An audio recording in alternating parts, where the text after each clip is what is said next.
Jude's warning about turning the grace of God into lasciviousness is often used today to frighten weak or struggling believers into thinking that any stumble, any weakness, or ongoing battle with sin means that they are abusing grace or proving they were never truly saved. But that is not the context of the book of Jude.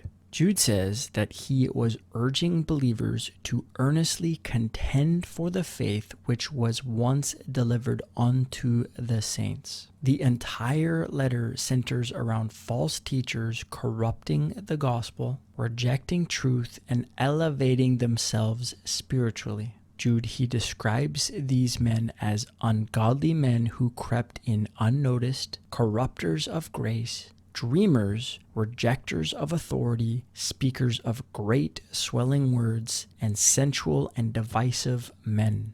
And in Jude 8, the word dreamers comes from a Greek term that refers to those governed by dreams, imaginations, or self-derived revelations. The issue is not simply outward immorality, but fleshly corruptions expressed through pride, rebellion, and self-exaltation and rejection of true spiritual authority. They were not submitted to the faith that once delivered unto the saints, and we see this in Jude 3, but were operating from their own authority and corrupt understanding. Rather than submitting to what God has established, these men, they spoke presumptuously and exalted themselves. These are the marks of proud false teachers and not weary sheep clinging to Christ. And ironically, it is often the very dreamers themselves who use Jude against those who simply trust in the grace of God alone for salvation and inheritance in Christ.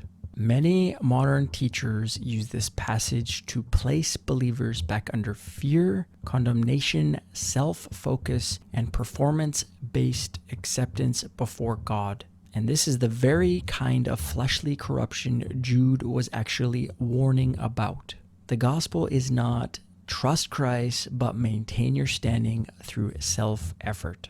The gospel is Christ's finished work, his death, his burial, and his resurrection according to the scriptures, 1 Corinthians 15, 1 through 4. We are justified by faith apart from works, Romans 3:28, kept by Christ, Jude 1, and called to walk by faith in him, Galatians 2:20.